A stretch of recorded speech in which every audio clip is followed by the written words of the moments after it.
kepada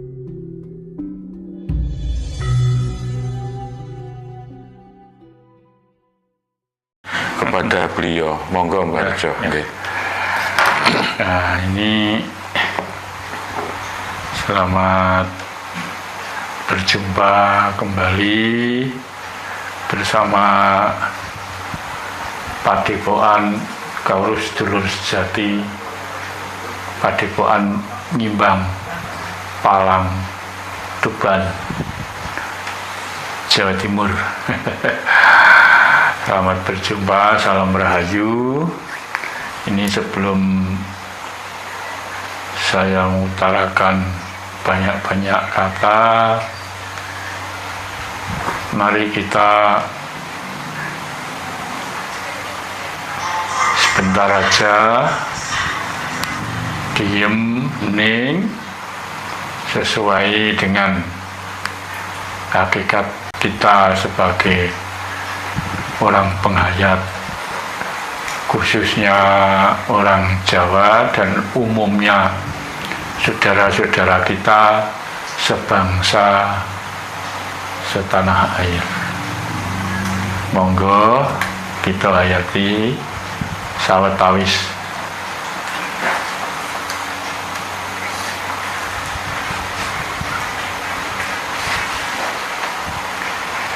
matur nuwun. Terima kasih menika kangge miwiti untuk mengawali perjumpaan kita di waktu ini. Kebetulan ini hari saya mengutarakan banyak-banyak kata. Mari kita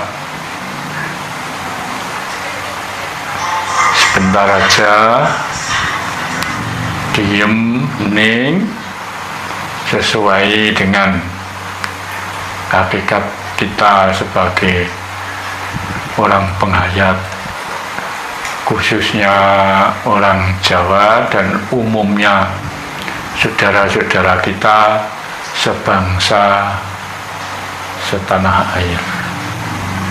Monggo kita hayati sawetawis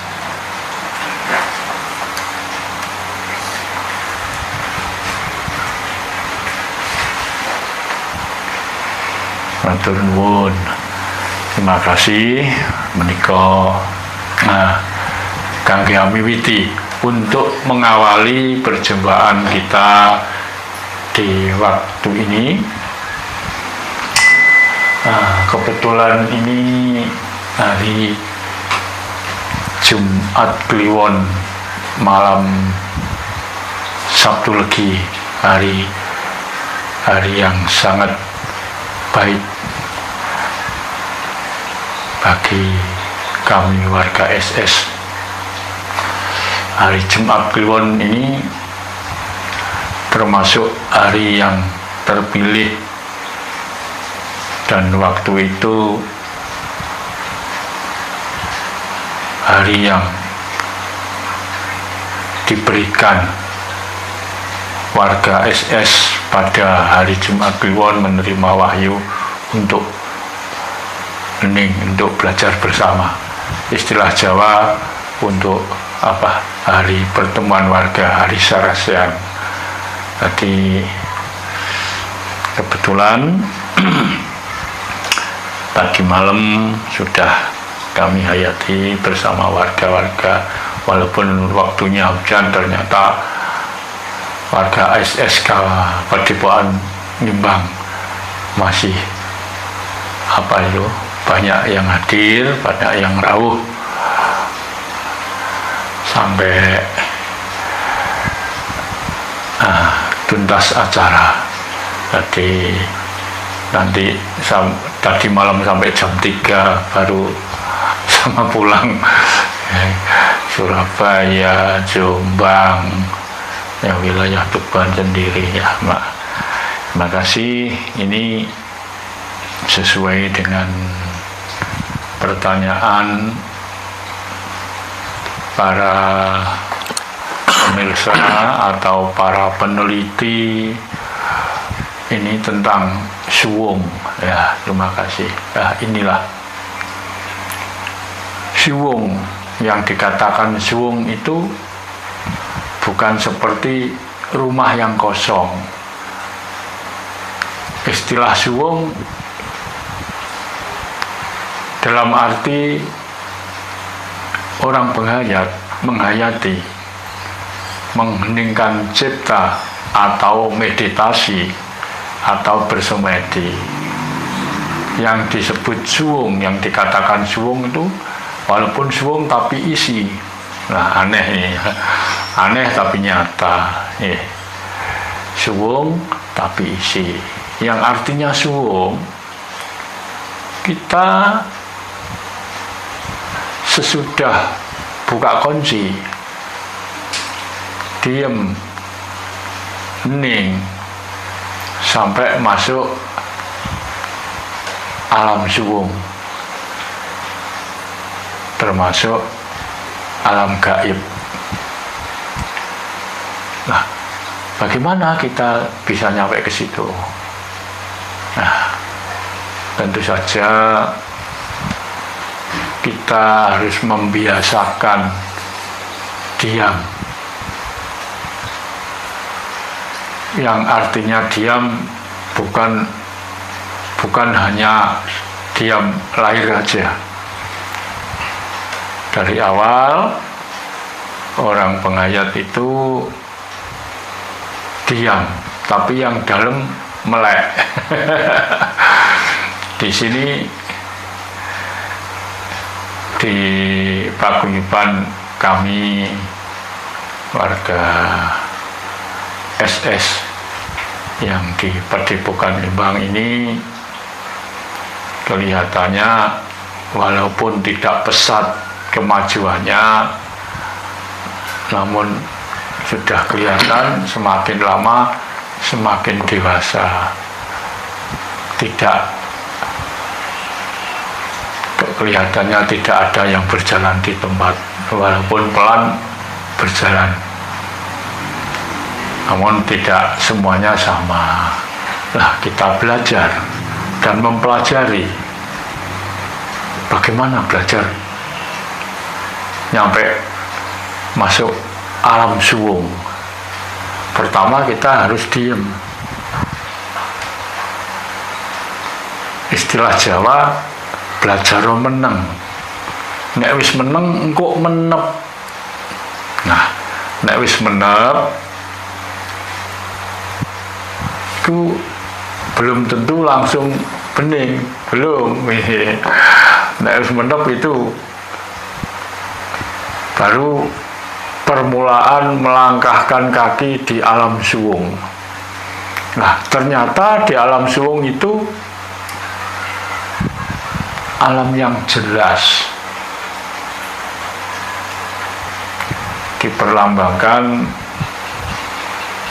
Kalau orang penghayat biasa pakai kain hitam atau berpakaian berwarna hitam, itu melambangkan alam suwung, alam kekal yang tidak berubah. Tapi kita masuk ke situ malah jelas melihat apa-apa. Ini yang dikatakan suwung tapi isi. Nah, inilah rata-rata warga kami belum 100%, makanya sudah di atas 60%, sudah banyak yang mencapai ke situ. Ya, bukan karena saya itu, ya karena orang-orangnya sendiri yang gigih dalam belajar, dalam menjalani kehidupan, mencari kehidupan yang nyata. Kadang-kadang kalau sudah nyampe ke situ, walaupun itu suwung, tapi tahu apa-apa, ngerti, kadang malah dapat sesuatu di situ. Nah, kalau belum bisa nyampe ke situ, ya belajar meneng, diem lah. Jadi kosongkan pikiran. Kosongkan, belajar ngosong itu walaupun mudah diucapkan, tapi ya kira-kira ya agak sulit untuk kita kosong ini. Kalau kita nggak belajar ngosongkan pikiran, sulit juga mau masuk alam yang suwung itu tadi. Sebetulnya di situ sudah mulai kita menginjakkan kaki di dunia gaib. Tapi ya bukan tiap meditasi harus ke situ, harus datang ke situ, tidak loh. Misalnya alam suwung itu alam yang sangat sakral di situ. Untuk mendapatkan sesuatu harus lewat situ dulu. Jadi yang artinya suwung berarti suwung bukan kosong, tidak ada apa-apa. Malah kalau nyampe di situ malah bisa mendapatkan sesuatu sesuai apa yang kita kehendaki. Tapi manusia banyak, apa yang dikehendaki kan gak sama, tapi tata caranya tetap sama. Jadi yang dikatakan suwung itu bukan suwung kosong belaka, suwung tapi isi. Kalau sudah di situ manusia tidak bisa memilih itu, tinggal menerima apa adanya.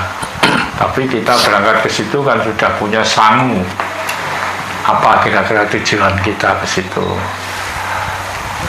Nggak usah diucapkan lahir lah. Nah, tataran-tataran ke situ sampai ke situ itu ya nggak mudah dijalani. Minimal itu kalau bisa dikatakan minimal melajari dan menghayati ini, kalau sungguh-sungguh orangnya belajar minimal itu 3 tahun. Tapi tidak menutup kemungkinan nyatanya ada yang belum lama ya bisa juga nyampe ke situ, entah karena apa. Cuma saya kan nggak ikut bagi, nggak ikut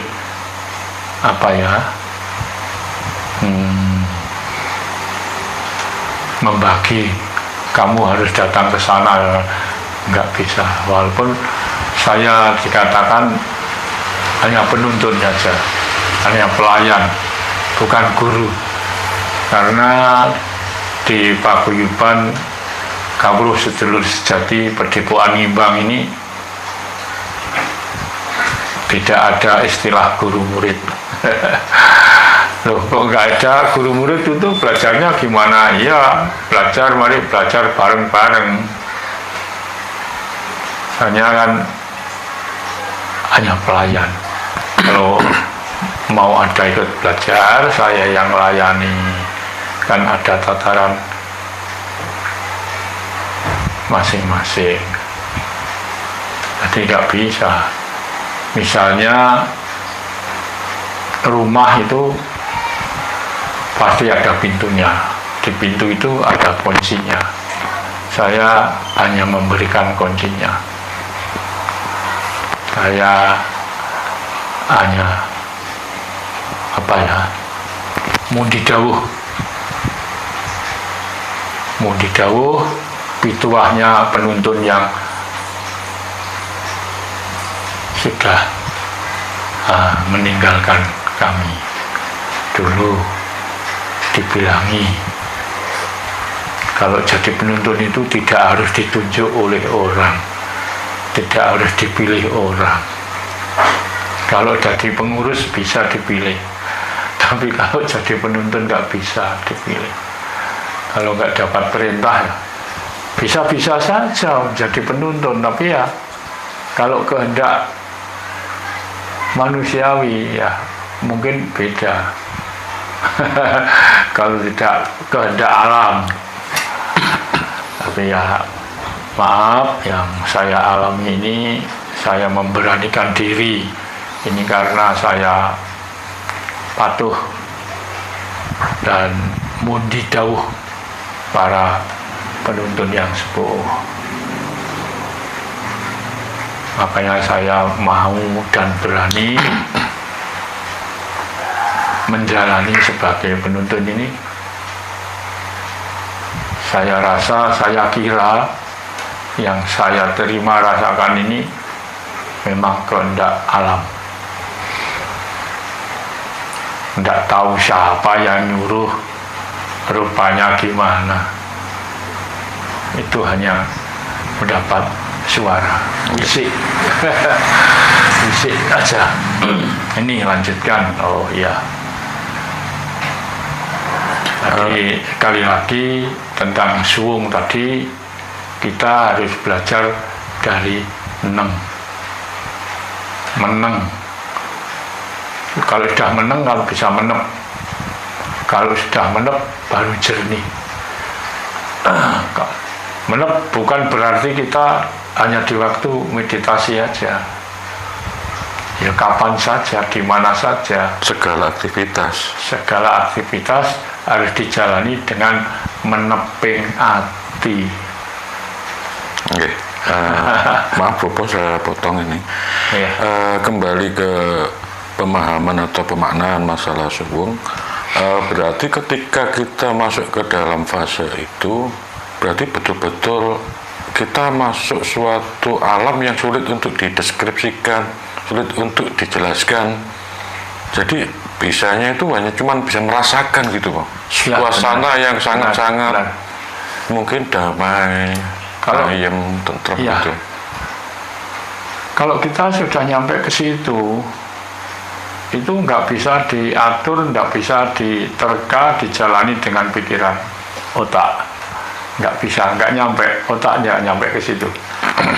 Di situ kalau sudah masuk situ, kita nggak rasanya kita nggak punya rencana apapun. Kita hanya berjalan sesuai kehendak alam itu. Makanya berarti mulai dari awal itu tidak ada niatan mau ke sana itu apa ya? Iya, bisa juga itu. Karena kan tidak disengaja ini. Tidak sengaja, tidak bisa diatur oleh akal, tidak boleh direncanakan. Tidak bisa direncanakan. Nah, makanya kalau di Padepokan SS Nyimbang ini, kalau saya melayani para warga-warga yang sudah ikut belajar, ikut sinau, saya hanya memberikan ini loh alatnya untuk ke sana. Kalau di sini yang dinamakan kunci, ini loh kuncinya. Nah, walaupun menggunakan kunci ini, kalau orangnya tidak serius, ya masih ragu-ragu dalam pikiran, ya sulit juga. Kalau sudah pegang kunci, caranya ngunci bagaimana? Nah, harus dilambari dengan hati yang bersih. Jangan menggunakan rasa otak. Otak itu 75% otak itu untuk mengerjakan dunia nyata. Urusan duniawi. Urusan dunia. Kalau belajar masuk alam situ nggak nyampe. Ya harus lewat hati. Hati masuk dalam hati nurani, langsung hati sanubari. Jadi lebih dalam lagi. Tidak bisa direncanakan. Walaupun sudah datang ke situ, nggak bisa, saya mau ke sana, nggak bisa. Ini seperti kita di di luar angkasa. Seperti astronot itu di luar angkasa itu masih bisa mengarah ke sana. tapi ya melayang. Tapi kita kalau urusan tentang meditasi, kalau sudah masuk di situ nggak bisa mau diatur. Oh, saya mau tahu yang sana, nggak bisa. Karena kita kalau sudah di situ tinggal mengikuti jejak jejak magnet yang di situ, zat gaib yang di situ sudah menuntun, mengatur kita. Misalnya kita berlima, misalnya meditasi bareng, masuk alam situ semua sama, tapi nggak bisa menjadi satu arahnya, satu nggak bisa. Sudah punya bagian sendiri-sendiri ini kita. Nah, kalau sudah pernah merasakan di situ, nah inilah manusia sudah semakin dekat dengan Allah. Makanya pembelajaran orang penghayat itu yang dipelajari, yang ditujukan supaya kita dekat dengan Allah. Kalau bisa menyatu dengan Allah. Nah, makanya mari kita pahami, mari kita pelajari Allah itu apa, atau Allah itu siapa, di mana, bagaimana, milik siapa, dan untuk apa kok semua manusia mencari Allah, untuk apa. Ini hanya saya mengantarkan bicara ini sampai sini. Untuk apa ini, pilih sendiri-sendiri nanti. Kan bukan saya itu yang bagi sampai situ. Cuma saya, ya maaf, bisa merasakan ke situ, saya yang belajar. Apa yang jadi andalan saya? Ya ini, SS ini, KSS ini. Kauruh sedulur sejati. Jadi saya tidak menggunakan yang lain. Maaf, kalau ada warga penghayat menggunakan yang lain silahkan. Tapi di perdebuan sini, nimbang sini, murni menggunakan yang kita percayai, kan saudara yang sejati. Untuk apa kita menggunakan yang lain? Ya enggak usah saya sebut lah, nanti mudah nyenggol saudara kita, itu ya saudara kita yang ingin belajar sama, dia yang mempunyai hak dan kewajiban yang sama seperti saya kok. Tapi kalau sudah pernah merasakan, ya mungkin kelihatan lah wajah seseorang itu kelihatan. Ya. Berarti ada ciri-ciri itu Bapak ya mengenai orang yang sudah paling tidak sudah pernah mencicipi nyampe pada level suwung tersebut. Level suwung. Kalau sudah itu manusia itu seperti lampu, punya aura. Kalau kuning ya kuning. Ya kuning bening, kalau hijau ya hijau bening, kan nggak sama.